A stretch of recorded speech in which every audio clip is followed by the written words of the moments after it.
combat experience. So combat experience. Chinese Kung Fu is not some kind of dance. Its soul is in practical combat. So, if you lose that soul, the practical combat, then you've just become dance. You become yoga.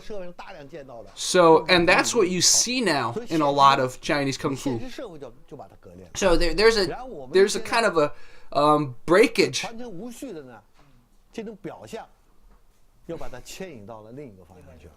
And the way it's been passed down, it's become more and more like a dance. So the practical combat and the Taolu, the forms, have completely become separate. But really, you can't separate them. Real, traditional, especially things like, for example, what I'm teaching, Bagua, or some of the other more grappling types of Chinese Kung Fu, all the forms we do, none of the moves are filler.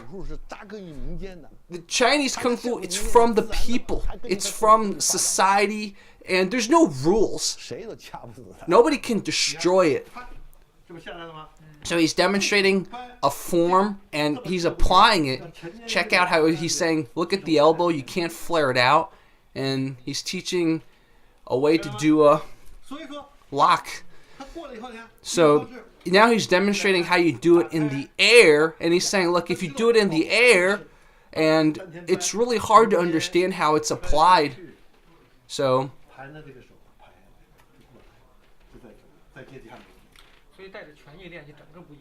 the host is saying, yeah, see, if you have an opponent there, you see how it's applied. So our master's demonstrating, look, if I'm just doing it in the air, you can't really understand how it's applied. So what he just said was, look, that's an example of taking the form and the actual combat and putting it together. They're not separable. I think the next segment is really, really enlightening, and it's something I really want to show you guys and translate, because there's a lot of talk, especially from traditional martial arts, that, oh, my technique is too deadly to use in UFC, or my technique is too deadly to be used in sport. So our professor here gives his interpretation, his thoughts on the deadliness of techniques versus, let's say, the sport techniques. So self-defense, maybe killing techniques versus sport techniques. So let's listen to what he has to say. So the Taekwondo master is trying to do all these kicks, and I'm dodging them. And he kicks very high. I block his kick, and then I just kick him in the balls. And he just gives me this look. Again, I just kick him in the balls. And he's standing there looking at me. I'm like, what? I'm like, does Taekwondo allow you to do that? That's a foul, right? But in a real fight, I'm going to freaking hit you there, and you're going to be done. And then so the coach got a Muay Thai guy to fight me. And so, the guy threw things, and then I'm blocking.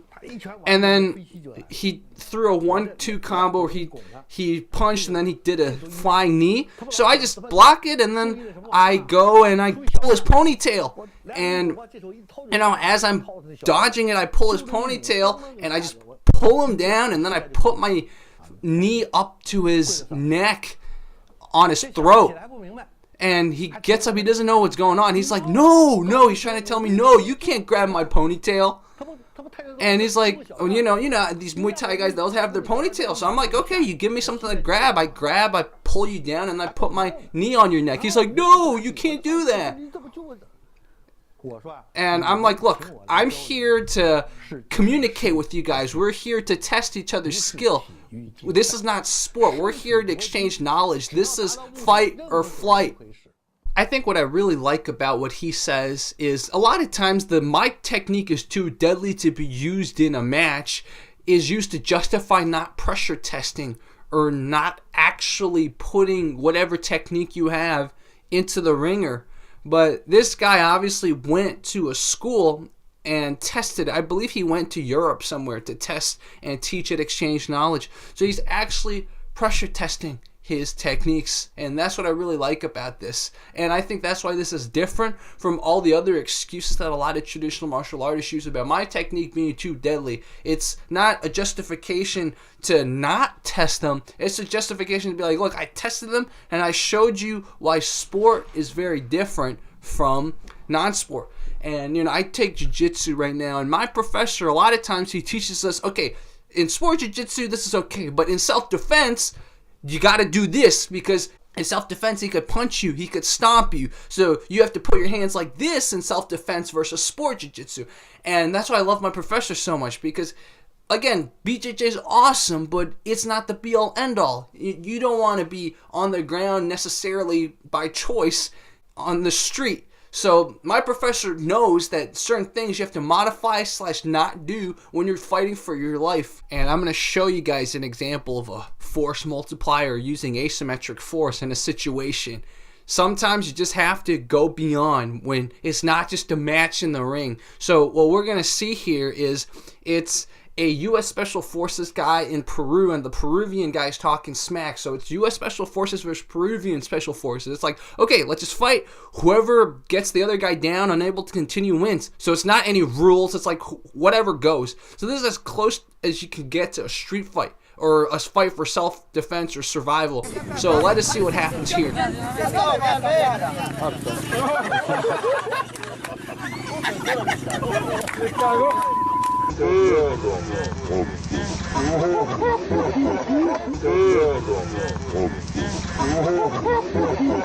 As you can tell, he used the bare minimum. He used a move that even in the TFC, the Team Fighting Championship, is banned, which is he approached and touched and gouged the eyes. And look how effective it is. I don't know how many of you hit in the eye. I've been poked in the eye a few times. It fucks you up, man. Especially if you're not expecting it. The Peruvian Special Forces guy was expecting like a blows type of thing, like punching, kicking. So he was definitely not expecting a finger to get dug into his eye. Look how effective that is. So this is a good example illustrating what our Bagua master is saying. Sometimes there are certain techniques you use on the street that you don't use on the sport arena.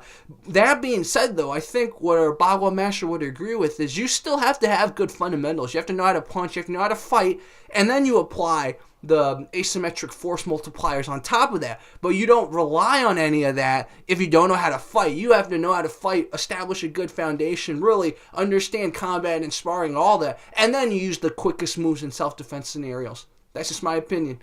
And I'm going to translate one last part of this Bagua master's talk. Just I consider this maybe summary of where Chinese Kung Fu is at right now. If you take away the reality, it's a building without anything. And let's talk about traditional Kung Fu. All these old masters, they probably haven't fought once in their lives. They just know some forms, some katas, and how to perform. It's all their imagination. It's all their what-ifs. But there's no foundation of combat, so it's all an empty building.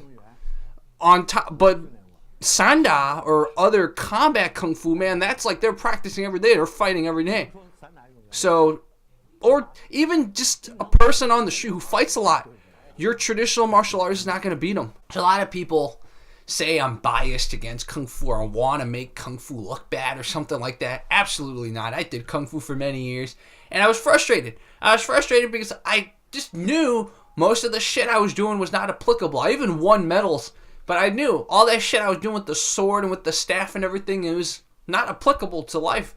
So all I want to do with this channel when I'm exploring kung fu is let's just get to the reality of things. Let's let more of these people, Bagua masters like this guy, talk, and let's bring kung fu to the 21st century. I mean, there's so much beauty. There's so many techniques that I know can be applied well to life, to sport, to whatever. And they're just being hidden in all these dance moves and all these little enclaves of kung fu that have survived communist persecution. So, again, I have nothing biased against traditional martial arts. I love watching traditional martial arts go. It just looks prettier than mixed martial artists or boxers or etc. But with that being said, like what our Bagua master's saying, you can't separate the prettiness with the functionality, the practicalness. So you have to bring the pretty kung fu that actually works to the front and center, and not the stuff that has the filler and the bullshito. So that's my opinion. Again, keep sending me clips, guys, because I love some of the case studies, some of the examples you guys are showing me, especially the defenders of traditional martial arts, of Kung Fu, Tai Chi, etc. You guys are sending me all these clips of people applying Wing Chun, applying Tai Chi in boxing matches, etc. And we're going to do more tests. We have a lot of equipment sent to us that we're going to use. We'll test some techniques out, etc. So Rob will be back next week, people. And we will be back, and we will be exploring and critiquing and commentating on more martial arts related stuff. So thank you guys so much for watching. This was Jerry from Fight Commentary Breakdowns. Talk to you guys soon.